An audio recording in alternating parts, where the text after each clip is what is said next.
Sharing some tips today on the practice of Kapotaasana or the pigeon. And we tend to think of the pigeon as a very advanced asana, which perhaps it's true. We have to be able to forward bend, to backward bend, and to twist in order to manage it.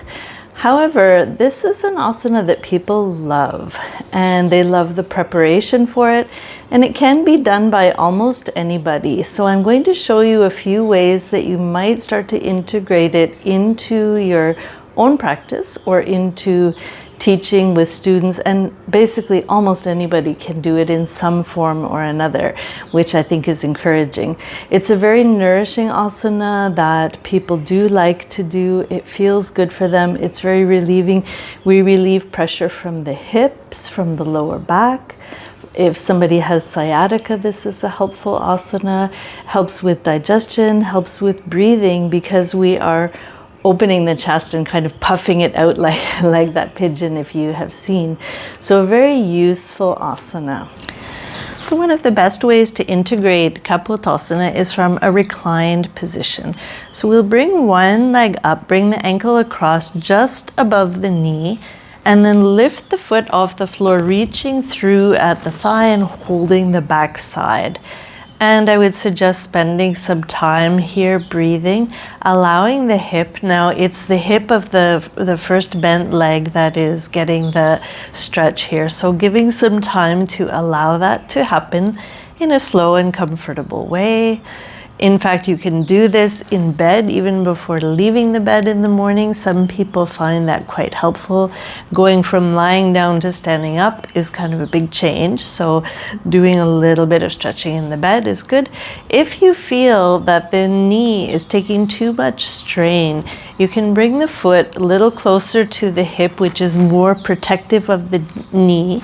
You'll then have to reach through and hold in a slightly different place, pulling in towards yourself and breathing. Now, if the student is a little more advanced, of course, we can straighten the leg and they can reach up holding the back side of that leg. And this is also a good preparation for Padmasana as well. If you're comfortable on the floor, you can prepare for Kapotaasana from here. You'll step the hands forward, step one leg back, and then bring your knee forward between the hands. Now, the idea here is that we keep this foot quite close to the hip. Putting the foot out like this at an angle will bring more tension into the knee, and if the hips are not flexible enough yet for that, that's not so desirable. So keeping the foot in really close, the back leg is facing straight down, which means the knee is facing straight down and the hips are squared forwards.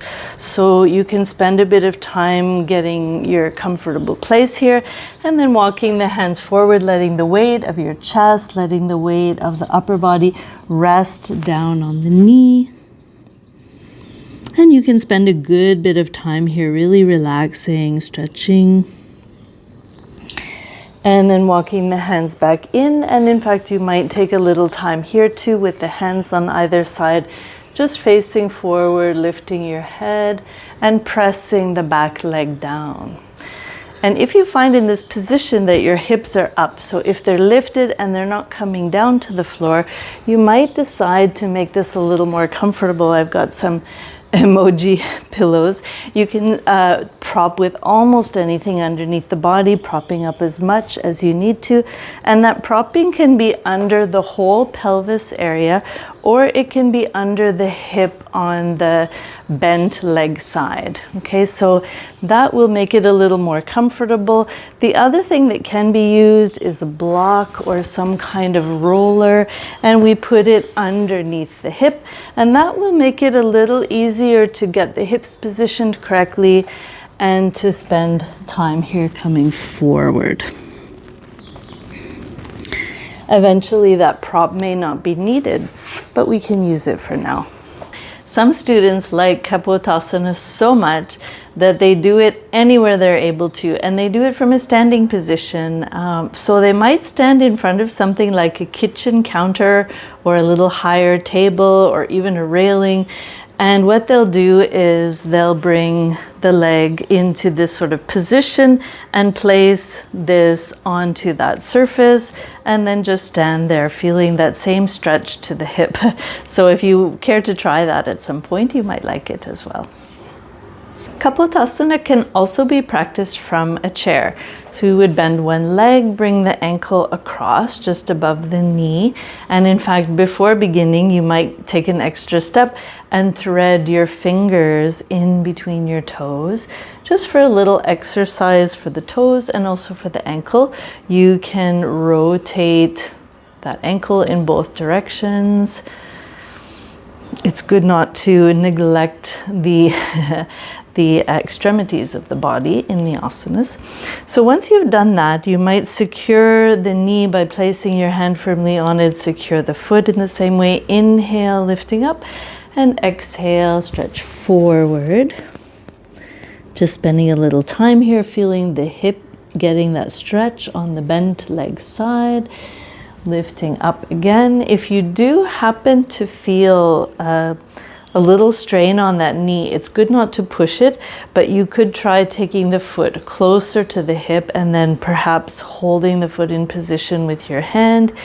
Inhale and then exhale, come forward. The idea always is that we are stretching the hip and not the knee here. I hope that this information was helpful and that it helps you to integrate this very nourishing asana into your own practice and also into your teaching.